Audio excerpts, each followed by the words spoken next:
ꯃꯈꯣꯏꯒꯤ ꯀꯨꯟꯊꯣꯡ ꯂꯣꯜꯂꯤꯕ ꯃꯄꯥꯗꯨꯒꯤ ꯋꯥꯡꯃꯗ ꯐꯤꯉꯧ ꯁꯦꯠꯄ ꯀꯌꯥ ꯑꯃ ꯄꯔꯦꯡ ꯁꯥꯟꯅ ꯂꯦꯞꯄꯒ ꯂꯩꯔꯤꯕꯗꯣ ꯊꯕꯥꯇꯣꯟꯁꯨ ꯃꯃꯤꯠꯃꯛꯅ ꯎꯖꯔꯤ꯫ ꯊꯕꯥꯇꯣꯟꯅ "ꯅꯣꯏ ꯀꯅꯥꯅꯣ ꯍꯥꯏꯕꯅꯤ ꯑꯗꯨꯗ ꯂꯦꯞꯂꯤꯕꯗꯣ?"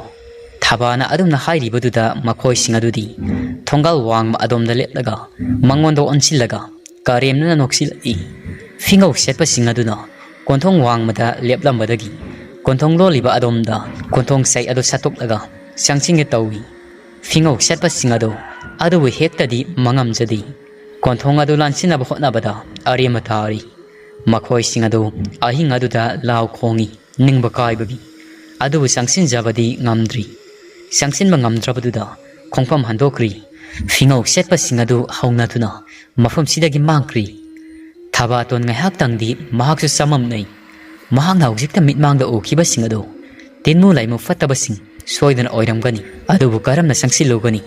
ꯃꯐꯝꯁꯤꯗ ꯀꯩꯗꯧꯕ ꯂꯥꯛꯂꯤꯕꯅꯣ? ꯃꯁꯤ ꯈꯟꯕꯗ ꯃꯁꯥꯗ ꯑꯋꯥꯕ ꯑꯃ ꯍꯥꯏꯕꯗꯨ ꯑꯣꯏꯔꯤ꯫ ꯃꯍꯥꯛ ꯃꯥꯡꯒꯣꯟꯗ ꯂꯦꯞꯂꯝꯕꯗꯒꯤ ꯃꯍꯥꯛꯁꯨ ꯏꯃꯨꯡ ꯇꯝꯅ ꯆꯪꯈ꯭ꯔꯤ ꯑꯃꯗꯤ ꯆꯥꯔꯒꯤ ꯄꯣꯔꯣꯜ ꯑꯗꯨ ꯂꯣꯟꯁꯤꯟꯖꯩ꯫ ꯃꯆꯥꯅꯨꯄꯤꯅ ꯇꯨꯝꯂꯤꯕ ꯐꯃꯨꯡ ꯑꯗꯨꯒꯤ ꯃꯄꯥ ꯇꯝꯅ ꯃꯆꯥꯅ ꯏꯁꯤꯁꯤꯀꯥꯏ ꯇꯨꯝꯕꯗꯨ ꯎꯕꯗ ꯂꯩꯇꯥꯖꯔꯤ꯫ ꯑꯃꯨꯛ ꯃꯥꯒꯤ ꯍꯤꯞꯐꯝ ꯐꯃꯨꯡ ꯑꯗꯨꯗ ꯇꯝꯅ ꯆꯪꯈ꯭ꯔꯤ ꯑꯗꯨꯒ ꯇꯨꯝꯊꯖꯩ꯫ ꯑꯁꯣꯝꯗꯅ ꯀꯝꯗꯧꯔꯤ? ꯑꯍꯤꯡꯒꯤ ꯄꯨꯡꯖꯥ ꯑꯁꯤꯃꯛꯇꯗ ꯈꯨꯃꯟ ꯀꯣꯅꯨꯡꯗꯅꯤ꯫ ꯈꯨꯃꯟ ꯅꯤꯡꯊꯧꯒ ꯏꯄꯨ ꯈꯣꯡꯅꯥꯡꯒ ꯉꯁꯤꯗꯤ ꯃꯈꯣꯏ ꯑꯅꯤꯈꯛꯇꯅꯤ꯫ ꯑꯉꯝꯕ ꯀꯅꯥ ꯌꯥꯎꯗꯦ꯫ ꯋꯥ ꯇꯥꯊꯣꯛ ꯇꯥꯁꯤꯟ ꯇꯧꯅꯔꯤ꯫ ꯀꯅꯥꯁꯨ ꯂꯩꯇꯕ ꯀꯥ ꯑꯃꯒꯤ ꯃꯅꯨꯡꯗꯅꯤ꯫ ꯌꯨꯝꯖꯥꯎ ꯀꯥꯗꯧꯅ ꯇꯧꯕ ꯀꯥ ꯑꯃꯒꯤ ꯃꯅꯨꯡꯗ ꯈꯨꯃꯟ ꯅꯤꯡꯊꯧꯅ "ꯀꯔꯤ ꯂꯩꯔꯤ ꯏꯄꯨ? ꯑꯊꯦꯡꯕꯁꯤꯗ ꯅꯁꯨꯒ ꯎꯅꯅꯤꯡꯂꯤꯕꯁꯤꯕꯨ?" ꯏꯄꯨ ꯈꯣꯡꯅꯥꯡꯅ "ꯏꯁꯨꯒ ꯑꯔꯨꯕ ꯋꯥ ꯑꯃꯁꯨ ꯇꯥꯟꯅꯗꯕ ꯌꯥꯗ꯭ꯔꯤ꯫ ꯑꯔꯨꯕ ꯋꯥ ꯑꯃ ꯇꯥꯟꯅꯁꯤ ꯍꯥꯏꯗꯨꯅ ꯏꯁꯨꯕꯨ ꯈꯛꯇ ꯀꯧꯕꯅꯤ." ꯈꯨꯃꯟ ꯅꯤꯡꯊꯧꯅ "ꯍꯥꯏꯕꯤꯌꯨ ꯏꯄꯨ, ꯀꯔꯝꯕ ꯋꯥꯐꯝꯅꯣ? ꯅꯁꯨꯗ ꯆꯤꯡꯅꯗꯅ ꯆꯤꯡꯒꯣꯏꯅꯕꯤꯌꯨꯗꯣ." ꯈꯨꯃꯟ ꯅꯤꯡꯊꯧꯒꯤ ꯋꯥꯗꯨ ꯇꯥꯕꯗ ꯌꯥꯝꯅ ꯃꯔꯧ ꯂꯩꯕ ꯃꯤꯅꯣꯛ ꯑꯃꯒ ꯏꯄꯨ ꯈꯣꯡꯅꯥꯡꯅ "ꯌꯦꯡꯉꯨ ꯏꯁꯨ, ꯍꯤꯌꯥꯡ ꯍꯤꯔꯦꯜꯒꯤ ꯀꯨꯝꯃꯩ ꯑꯁꯤꯗꯤ ꯑꯩꯈꯣꯏꯅ ꯊꯣꯏꯔꯒꯗꯕꯅꯤ꯫ ꯃꯁꯤꯒꯤ ꯋꯥꯐꯝ ꯑꯁꯤ ꯇꯣꯞꯅ ꯊꯝꯂꯒ ꯇꯥꯡꯖꯤꯂꯤꯜ ꯑꯣꯟꯕꯤ ꯅꯨꯄꯤ ꯃꯆꯥ ꯑꯗꯨꯒꯤ ꯋꯥꯐꯝ ꯑꯔꯨꯕ ꯑꯃ ꯈꯟꯅꯗꯕ ꯌꯥꯗꯕ ꯑꯃ ꯂꯩꯔꯤꯅꯤ꯫ ꯃꯗꯨꯒꯤꯅꯤ ꯀꯧꯔꯤꯕꯁꯤ." ꯈꯨꯃꯟ ꯅꯤꯡꯊꯧꯅ "ꯍꯦꯛꯇꯃꯛ ꯍꯥꯏꯕꯤꯌꯨꯗꯣ ꯏꯄꯨ." ꯏꯄꯨ ꯈꯣꯡꯅꯥꯡꯅ "ꯇꯥꯡꯖꯤꯂꯤꯜ ꯑꯣꯟꯕ ꯉꯝꯕꯤ ꯅꯨꯖꯥ ꯑꯁꯤ ꯇꯥꯏꯕꯪ ꯁꯛꯂꯣꯟꯗ ꯍꯟꯖꯤꯟꯕꯒ ꯅꯅꯥꯎ ꯅꯤꯄꯥ ꯊꯣꯏꯍꯦꯟꯕꯗ ꯃꯔꯥꯜ ꯂꯨꯍꯣꯡꯅꯕ ꯊꯧꯔꯥꯡꯂꯁꯤ꯫ ꯀꯔꯤꯒꯨꯝꯕ ꯃꯔꯥꯜ ꯂꯨꯍꯣꯡꯂꯕꯗꯤ ꯂꯩꯕꯥꯛ ꯅꯤꯡꯊꯧ ꯄꯨꯟꯁꯤ ꯅꯨꯡꯁꯥꯡꯒꯅꯤ꯫ ꯆꯥꯕ ꯊꯛꯄ ꯋꯥꯠꯇꯅ ꯈꯨꯃꯟ ꯂꯩꯕꯥꯛ ꯄꯨꯝꯕ ꯑꯁꯤ ꯈꯨꯟꯖꯥꯎ ꯂꯩꯆꯥꯎꯗꯨꯅ ꯄꯥꯟꯒꯅꯤ꯫ ꯑꯩꯅ ꯍꯥꯟꯅꯁꯨ ꯍꯥꯏꯈ꯭ꯔꯕꯗꯨꯗꯤ ꯑꯗꯨꯕꯨ ꯅꯨꯄꯤ ꯃꯆꯥꯁꯤꯒꯤ ꯃꯁꯥꯗ ꯌꯥꯏ ꯑꯃꯁꯨ ꯂꯣꯏꯅꯩ꯫ ꯃꯈꯅꯥꯎ ꯃꯅꯨꯡ ꯑꯁꯤꯗ ꯃꯔꯝ ꯑꯁꯤꯅ ꯅꯨꯄꯤ ꯃꯆꯥꯁꯤ ꯆꯌꯣꯜ ꯑꯃꯒꯤ ꯃꯅꯨꯡ ꯑꯁꯤꯗ ꯃꯥꯕꯨ ꯐꯪꯅꯕ ꯊꯤꯕ ꯇꯥꯕꯅꯤ." ꯈꯨꯃꯟ ꯅꯤꯡꯊꯧꯅ "ꯏꯄꯨꯒꯤ ꯋꯥꯁꯤꯅ ꯇꯥꯛꯄꯗꯤ ꯅꯨꯄꯤ ꯃꯆꯥ ꯑꯁꯤ ꯃꯇꯤꯛ ꯃꯔꯧ ꯂꯩꯕꯤꯅꯤꯗꯅ꯫ ꯂꯣꯏꯕ ꯅꯥꯏꯗ꯭ꯔꯕ ꯂꯥꯏꯒꯤ ꯃꯇꯤꯛ ꯃꯌꯥꯏ ꯄꯨꯝꯕꯁꯤ ꯍꯥꯏꯖꯤꯟꯗꯨꯅ ꯁꯦꯝꯂꯛꯈꯤꯕꯤ ꯂꯤꯛꯂꯥꯏ ꯌꯥꯡꯕꯤ ꯇꯥꯔꯤ." ꯏꯄꯨ ꯈꯣꯡꯅꯥꯡꯅ "ꯃꯍꯥꯛꯄꯨ ꯈꯨꯃꯟ ꯑꯩꯈꯣꯏꯒꯤ ꯈꯨꯠꯇꯒꯤ ꯅꯥꯟꯊꯣꯛꯍꯟꯕ ꯌꯥꯗꯦ꯫ ꯍꯧꯖꯤꯛꯃꯛ ꯑꯩꯈꯣꯏ ꯑꯅꯤ ꯃꯐꯝ ꯑꯃꯗ ꯆꯠꯇꯕ ꯌꯥꯗ꯭ꯔꯤ꯫ ꯃꯥꯕꯨ ꯂꯩꯕꯥꯛ ꯂꯩꯔꯣꯜꯅꯨꯡꯗ ꯂꯩꯕ ꯂꯤꯟ ꯇꯔꯦꯠ ꯑꯃꯅ ꯊꯤꯍꯟꯒꯤ ꯍꯌꯦꯡꯒꯤ ꯅꯨꯃꯤꯠꯇ ꯐꯪꯅꯕ ꯏꯁꯨ." ꯈꯨꯃꯟ ꯅꯤꯡꯊꯧꯅ "ꯏꯄꯨꯒꯤ ꯋꯥ ꯑꯁꯤꯗꯤ ꯅꯁꯨ ꯑꯩꯉꯣꯟꯗꯗꯤ ꯉꯛꯆꯥꯅꯅ ꯊꯣꯛꯂꯤꯗꯣ꯫ ꯀꯔꯝꯅ ꯂꯤꯟ ꯇꯔꯦꯠ ꯑꯁꯤꯅ ꯃꯍꯥꯛꯄꯨ ꯊꯤꯍꯟꯒꯗꯕꯅꯣ ꯏꯄꯨ? ꯃꯁꯤꯕꯨ ꯑꯣꯏꯊꯣꯛꯀꯗ꯭ꯔꯅꯤ?" ꯏꯄꯨ ꯈꯣꯡꯅꯥꯡꯅ "ꯏꯁꯨ, ꯇꯤꯡꯈꯪꯗꯤ ꯇꯤꯡꯈꯪꯇꯅ ꯍꯟꯕ ꯇꯥꯕꯅꯤ꯫ ꯃꯍꯨ ꯄꯨꯕꯗꯤ ꯃꯍꯨ ꯄꯨꯕꯇꯅ ꯈꯣꯡꯒꯨꯜ ꯂꯤꯕ ꯉꯝꯒꯅꯤ꯫ ꯌꯦꯡꯉꯨ, ꯅꯄꯨ ꯑꯩꯒꯤꯁꯨ ꯇꯧꯕ ꯉꯝꯕ ꯂꯩ꯫ ꯂꯣꯟꯅ ꯀꯅꯥ ꯈꯪꯍꯟꯗ ꯂꯤꯟ ꯇꯔꯦꯠ ꯑꯁꯤꯅ ꯃꯍꯥꯛꯅ ꯂꯣꯠꯂꯤꯕ ꯃꯐꯝ ꯑꯗꯨ ꯍꯌꯦꯡꯒꯤ ꯅꯨꯃꯤꯠꯇ ꯀꯤꯀꯨ ꯐꯣꯡꯍꯜꯂꯒꯤ." ꯈꯨꯃꯟ ꯅꯤꯡꯊꯧꯅ "ꯏꯄꯨꯅꯗꯤ ꯂꯩꯕꯥꯛ ꯄꯨꯡꯖꯥꯎ ꯊꯤꯟꯗꯨꯅ ꯊꯤꯕꯗꯤ ꯌꯥꯗ꯭ꯔꯕꯅꯤꯅ ꯃꯗꯨꯅ ꯑꯗꯨꯝ ꯍꯦꯟꯅ ꯐꯔꯦꯗ." ꯏꯄꯨ ꯈꯣꯡꯅꯥꯡꯅ "ꯍꯧꯖꯤꯛꯃꯛ ꯏꯁꯨ ꯏꯄꯨ ꯆꯠꯇꯨꯅ ꯂꯤꯟ ꯇꯔꯦꯠ ꯑꯗꯨꯗ ꯍꯥꯏꯖꯔꯨꯔꯁꯤ꯫ ꯅꯄꯨꯒꯤ ꯈꯨꯗꯥꯡ ꯑꯁꯤ ꯆꯦꯠꯅ ꯄꯥꯏꯌꯨ ꯏꯁꯨ꯫ ꯃꯤꯠꯇꯨ ꯁꯦꯖꯦꯟꯅ ꯎꯏꯁꯜꯂꯨ꯫ ꯍꯣꯔꯦꯟ ꯌꯧꯔꯦ ꯍꯥꯏꯕꯗ ꯄꯥꯡꯊꯣꯔꯛꯀꯗꯕꯅꯤ꯫ ꯌꯥꯔꯦ ꯍꯥꯏꯕꯗꯨꯗ ꯅꯄꯨꯅ ꯍꯥꯏꯔꯛꯂꯒꯦ." ꯈꯨꯃꯟ ꯅꯤꯡꯊꯧꯅ "ꯐꯒꯅꯤ ꯏꯄꯨ." ꯌꯨꯝꯖꯥꯎ ꯀꯥ ꯑꯗꯨꯒꯤ ꯃꯅꯨꯡꯗ ꯈꯨꯃꯟ ꯅꯤꯡꯊꯧ ꯑꯗꯨꯅ ꯏꯄꯨ ꯈꯣꯡꯅꯥꯡꯒꯤ ꯈꯨꯗꯥꯡ ꯑꯗꯨꯗ ꯇꯥꯞ ꯂꯥꯎꯅ ꯄꯥꯏ ꯑꯗꯨꯒ ꯃꯃꯤꯠ ꯑꯅꯤ ꯑꯗꯨ ꯆꯦꯆꯦꯟꯅ ꯎꯏꯁꯤꯟꯖꯩ꯫ ꯏꯄꯨ ꯈꯣꯡꯅꯥꯡꯅ "ꯑꯇꯤꯡꯀꯣꯛ ꯑꯇꯤꯡꯉꯥ ꯑꯇꯤꯌꯥ ꯑꯍꯨꯝꯒꯤ ꯌꯥꯊꯪꯅꯤ꯫ ꯍꯧꯖꯤꯛꯃꯛ ꯇꯥꯡꯖꯤꯂꯤꯟꯒꯤ ꯂꯩꯕꯥꯛꯇ ꯑꯩꯈꯣꯏꯕꯨ ꯄꯨꯗꯨꯅ ꯆꯠꯂꯨ꯫ Gurugi yathangni Ashumne hek haibaga Makong lebak tarambadagi Ani ado ahangba malangda paiduna satli Mikop kharagi manu Ikan kanadana Umang amada yaurare Umang adu yaubaga Khongnang makong amagi mabuk hotokpa Ahoba makul asawba amagi manungda Sangsinkri Hek sangsinbaga Khongnang ahoba duda Tangzilingi oiba Taibangpan Top topa taibangpan amada lairami Ipu khongnang na Isu mit pangthok oyari Haujikti khuma ningthau Mami aniyado Tapna pangthok sarai Mahakna mit pangthorakpa mikop asida Tangzilingi oiba Tonganba taibang ama lairambado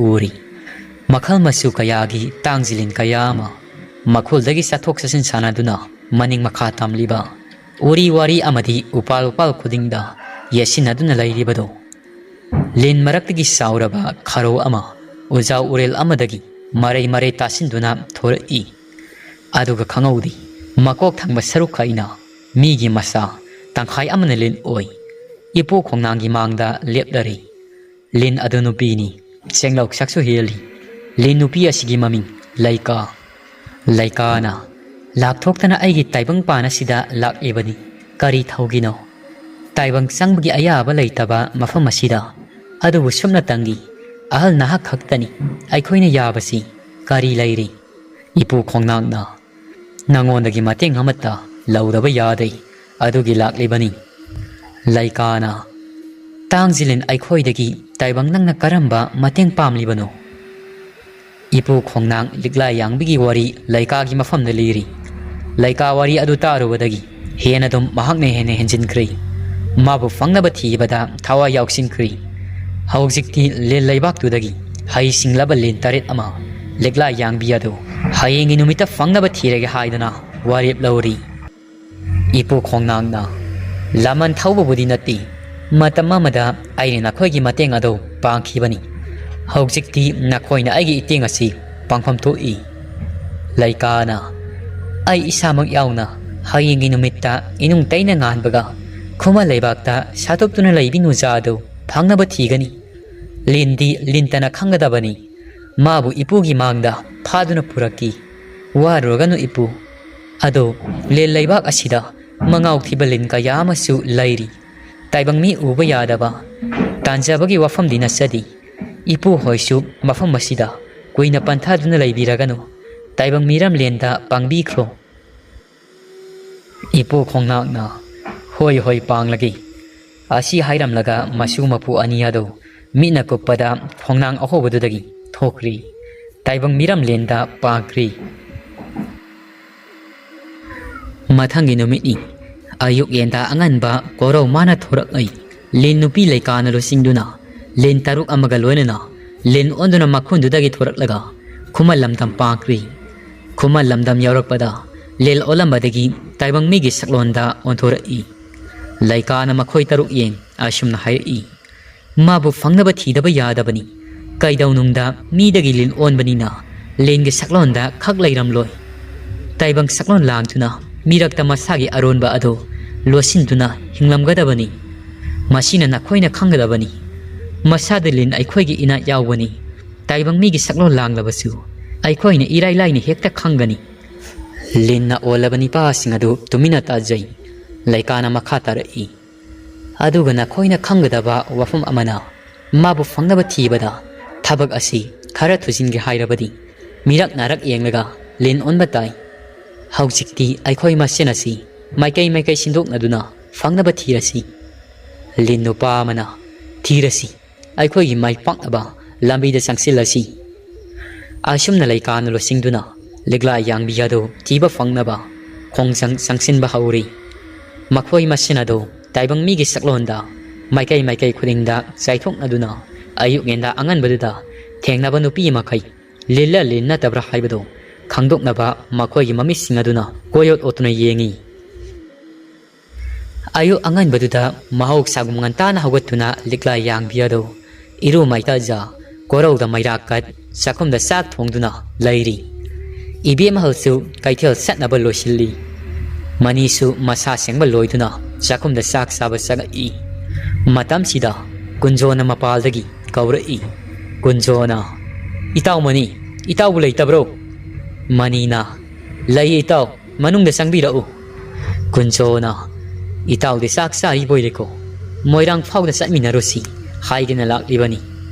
Mani na, ado itaw, salaga loy kay no. Sak si itaw, hau ba hau taba, tiba yadi ko itaw. Kunso na, onthong na ikay kreda. Haying kan famda puoy hay bado, ay tawri. Mani na, ay itaw. Adum na hainaroshida. Ay gisu matam lakani kay dorage. Adum na hainaroshiko. Asum na mani amadi kunjo do sak puna saminari. Adu buthi ba sak aduti mani khaktagi oibana.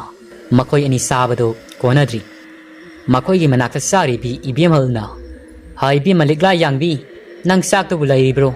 Ha sak adu lairabadi khara puthoro. Nabung ani asi sak konadri. Ligla yang bi sakum dagi khumai. Hoi ma uthok sarak lagi. Khonjel adu tabada thamo yado tani kunjo do. Mitmang maktadani ligla yang biaduna. Tengkol asawba amada tara sak adu puthorak ibado. Aduga pukham aduda hapthari. Ningol gi sainon tana leng saji mitang amjabe miteng aduga misa naruri kunjo do. Kunjo do lonthok taba misi gi tena duna palaboy wangang mathokhi dei. Ngai hakti mitfam hongdi yengjai.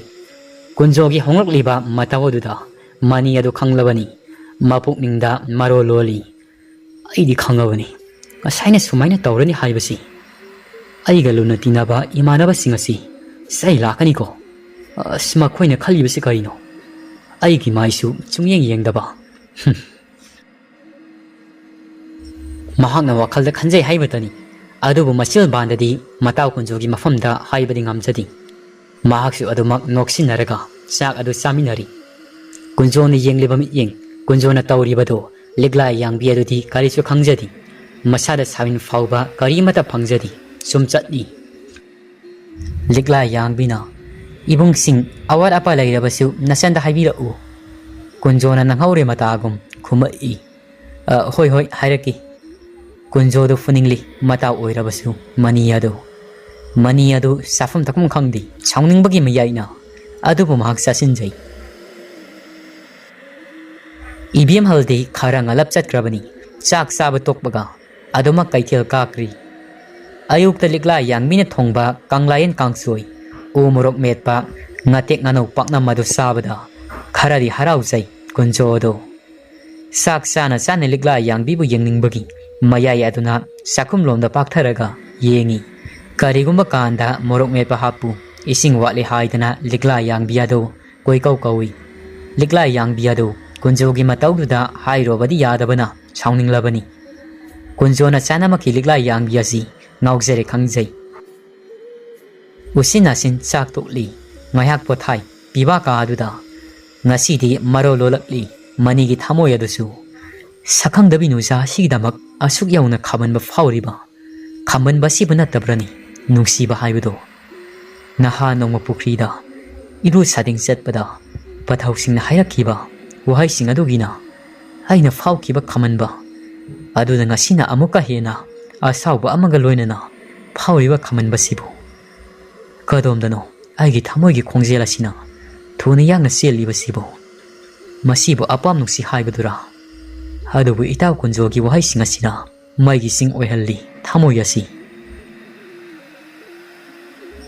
Mani khaluraga sangningi adubu kunjo do thoina onsilaga hekta asabu phudokpasu ngamchadi maramdi ligla yangbi mafamda mahak masana pami nungsi haikhibasu laitri thamoina thamoibu minamli haurakpada ngairiba thamoigi iraw kolni nasol pingna nungsi pami haibanatana makhol thongna haibadi ngamdri manigi thamoida loiba naidaba maro loli karisu thoknadabi lamlanbi mahakni Sambal khadriba lamangda laisat tamba lairanga pangkak oiribani ikut asina laikong somdribani na karamna thiamlugani angawbu thamoigini ngayasi adubu ai tumina laithokpadi ngangbani thajarakti khoimugi masing suwati makhoina haidringai matang saba numit amada aina hairagi ai sumabu tapna nungsiba haurakli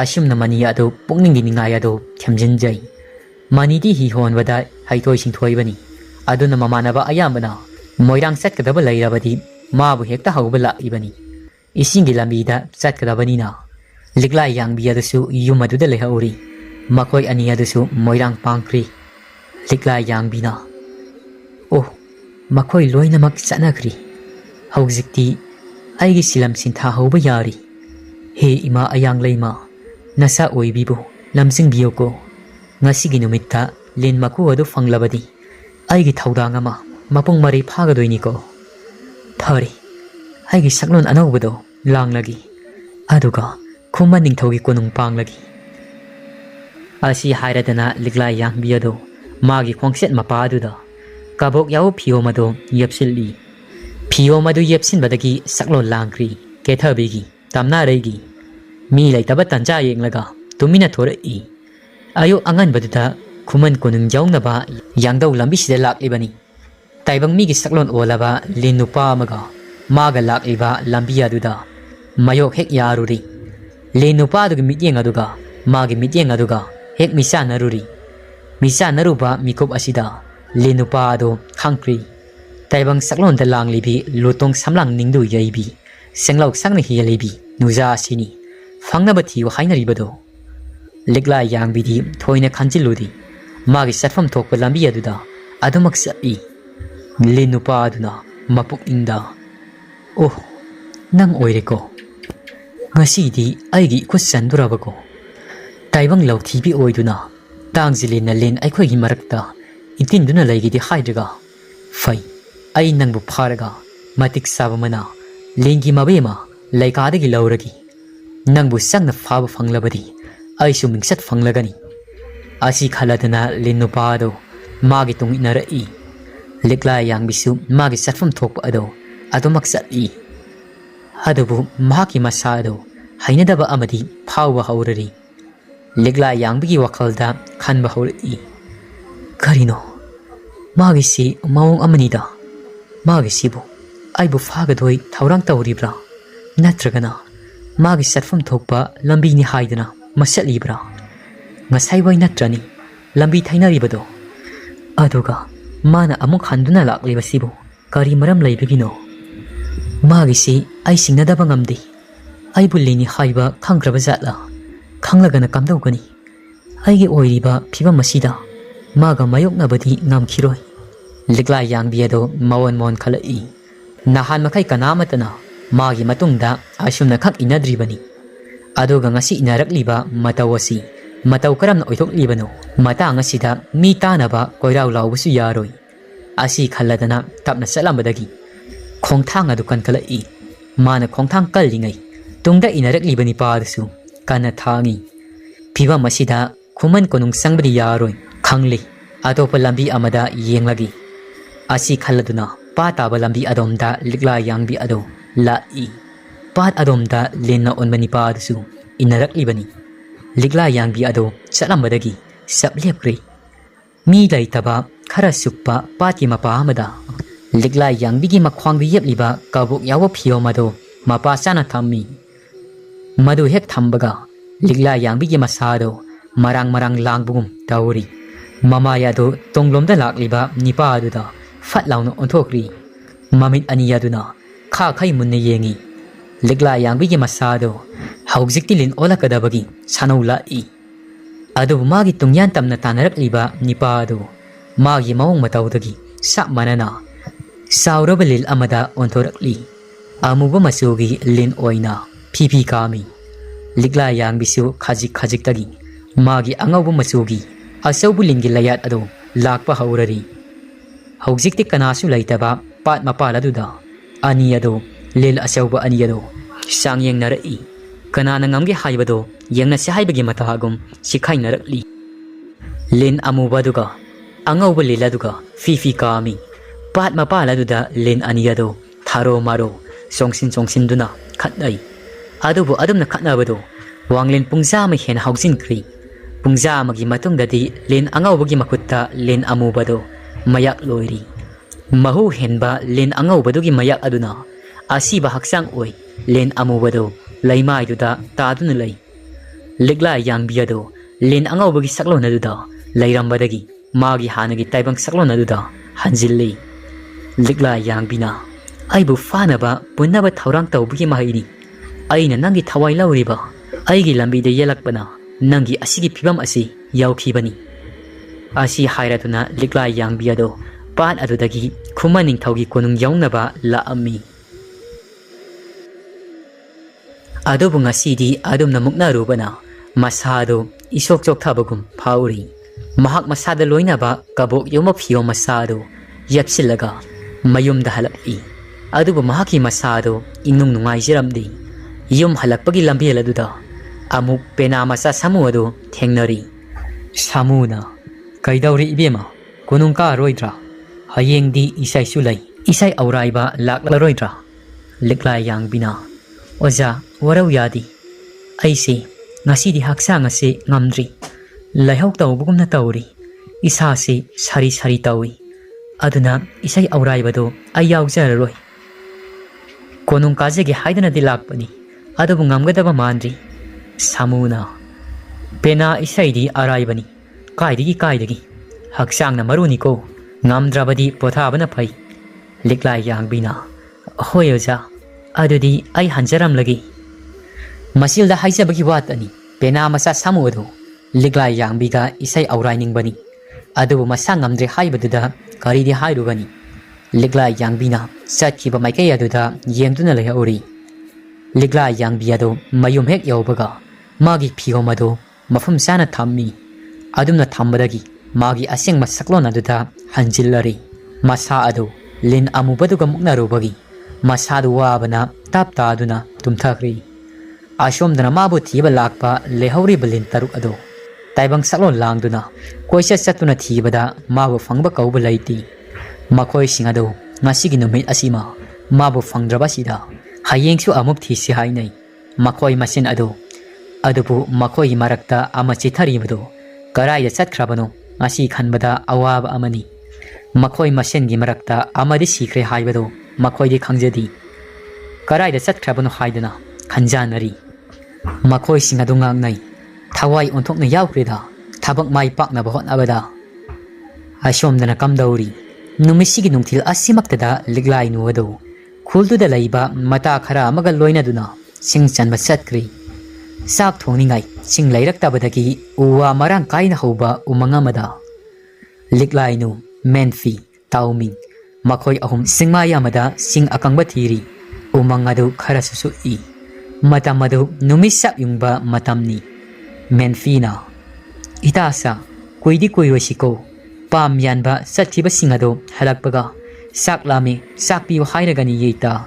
Sak thongbado ainu oidoini singsu amata lehaudri aduna aisu laklibasini. Taumingna hoi ita ngantana hansi sing akangba khara khullaga. Liklai nuna aisune sing amata lehaudrabani tauribasi numit takibane hekta hankini ngalingai sida thiba yabado thihaurasi. Ashumna makoi ahumadu hainaduna sing akangbado fangnaba thiringai tanja sida kaijau kairel ama lakpagi samin fanglak lebado.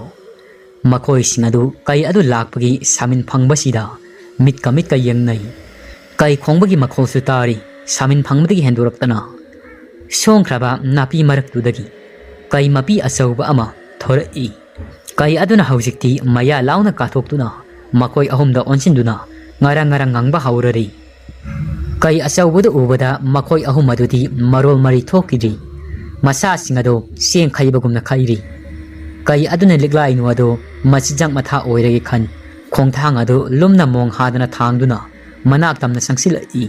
Liglai nu makuta pairiba u akangbuduna mangoda sangbu sangsilaklabadi thagi khanjai. Kai adu haujikti khonglai thuna tapna satlamadagi liglai nuado sarak tamge khan phallauna chongkalai. Matam sida karom dagino khangaudi lamhui makok panba laihui adu kai aduna chongsilak liba maikai adomda phallauna chongthoraklaga leplari. Kai adu oina laihui na mangak samado ngakthi saklaga samu mayong yakri. Adumna laihui aduga kai aduga lamba paba obada tauming amadi menfiado lamhui makok panba midi amukta urabana kibaga pakatbaga henman khibana masa singado wanthakri. Liglai nuri maya ka aduna yengduna lairibani laihui gi mapangal maraudagi mangda kayado masol kanglambadu ngamdri laihui gi khutfu aduda kayado masa madum thawai manggadabagi phibam ama urakpadagi masiga manaroba yade khan mafam adu thadoktuna chatkri laihui adu hoi mai amata hairamdi tomina asongba umang adomda sangsinge tawi liklai nuna amukta ngai bikhoba laihui wangangdi magi maithong adu udana ba khaiduna marum adomda onsinduna lei mina wangang libado tung onsinduna adumak lairi liklai nu di masado akiba mata faudi laihui na lepliba mapa adu tam sangsil i liklai nu na hauza kayano mama ngai dasu adom na pat mapalda lamui gi khayata tagada bagi aigi punsi asi kanbi khibani ngasi su amuk na hongnana